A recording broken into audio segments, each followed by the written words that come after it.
Okay, I'm starting to work on this this burl, and I'm thinking it's about 40 pounds, 40 or 50 pounds. And what I'm trying to save is I want to save as many of these features as possible. The problem is if I line up with, so, you know, this one's on the back side, and this one lines up very well with this one, opposite sides. But if I made that the outside diameter of this vessel, I would completely probably lose this one for sure, and possibly most of this one. What I would rather do is save these three, and then possibly one of these outside ones. But that means I need to start working backwards from this lowest one, the one that's deepest in the vessel. Because I think this probably is coming out 4 inches. So if I made that the outside of this vessel, that would mean this vessel would be 8 inches in diameter, which is pretty good sized vessel. Most of my vessels are probably 6 to 7 inches. So this would be a fairly large vessel in diameter. And plus length too, because I think right now I'm 21 inches between centers here. I'll have a tenon on this side because this is going to be my top. So I'm going to have a tenon here, so my bottom is going to be down here somewhere. So this is going to go in slow. I'll definitely lose a lot of this. Hopefully this inside here is sturdy enough so when my vessel comes down, it'll still support it. Because I'm going to come out here with the vessel, and then I'll just come in quickly. So with my Fibonacci rule, my widest part is probably going to be right around here. So looking at that, that means this is going to go in here. I'll probably I'll have enough there to make that work. I think I'll save most of this. This one here, I don't know, because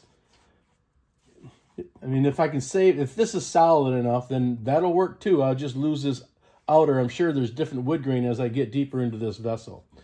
So I think what I want to do, because right now I'm kind of centered all the way around, I might move everything this way, maybe an inch. Try to offset this by an inch or so, and then I'll start turning this, start getting some of this back off here, and see how it's starting to form. And then as I go, I can shift it a little bit, because right now I'm still between centers.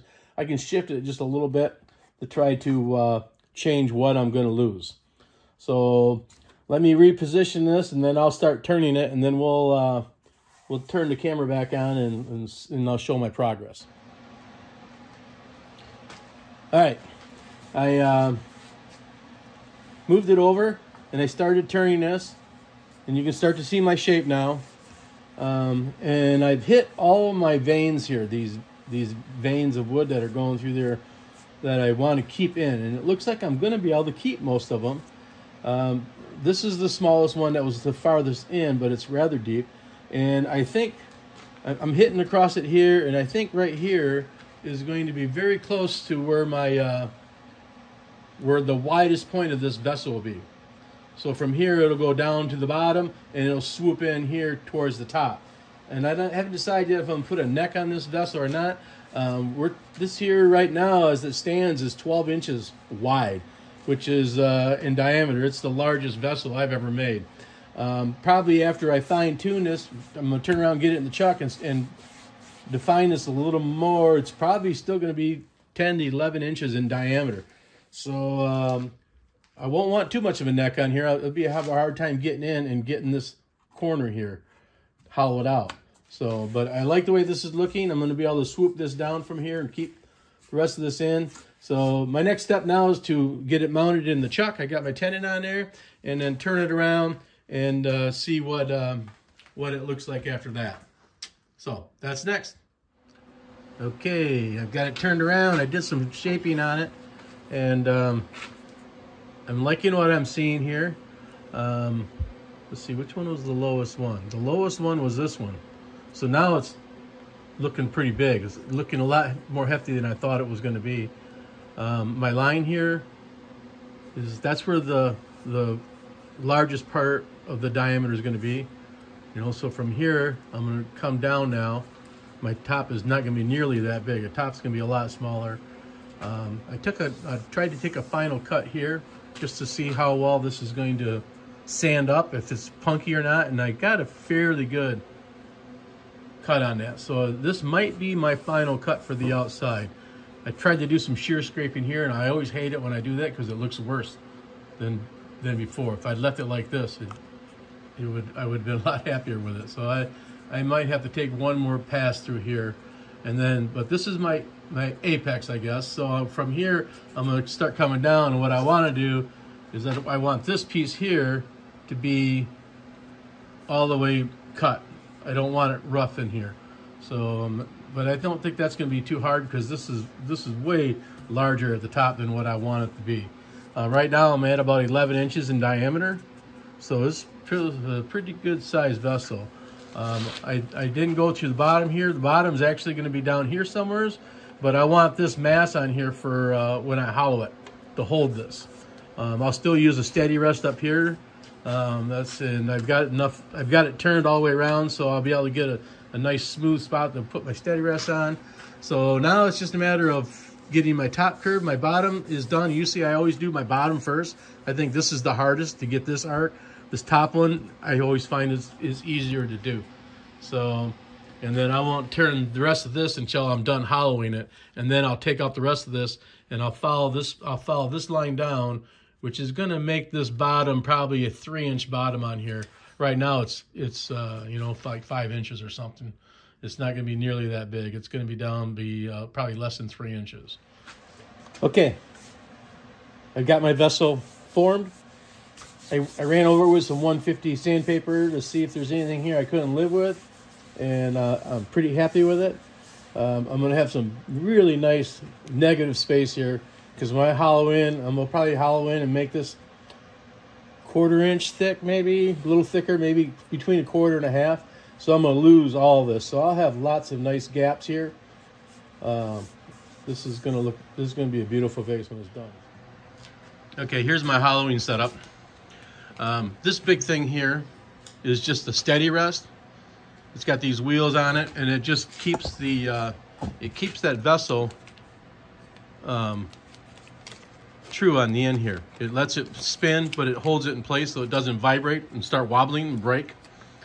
So that runs here. I just put some tape on this because these pieces are getting thin. I don't want these to blow up because that'd be catastrophic, which I worried about that the other day, that it was getting thin and it was starting to crack. I got a crack here that started to come through.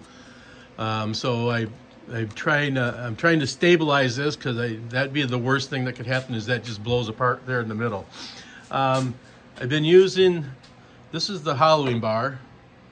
This bar goes inside there while it's spinning and cuts. So see if I can get a picture of that now over here.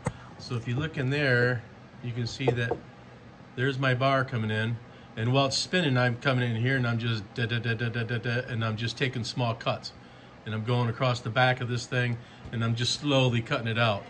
I was using these flat disc on there. It bolts onto the bottom here, and the disc was doing, in this flat disc, the tip was doing the cutting. But I broke both of them that I had the other day. So I went out and bought a couple more, and then I bought a new bit for this piece, because this has just got a little carbide on the bottom there. So I'm hoping that this is a little more rugged.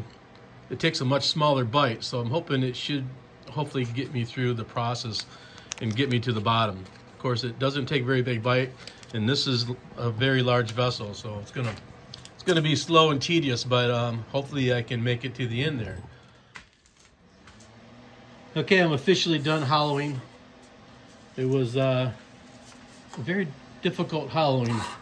One of the most difficult that I can remember. But I made it, got to the bottom. I'm pretty happy with the thickness and how everything turned out on it.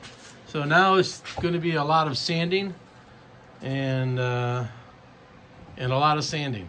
So I'll probably spend as much time sanding the inside as I will the outside, because the inside you can see so much of it that I'll get it down to somewhat of a finish, You know, maybe I'll get it to 220 or something. So that's next. Okay, here is I'm almost finished here. I still got to take the bottom off it, but at this point you can see how it's going to look.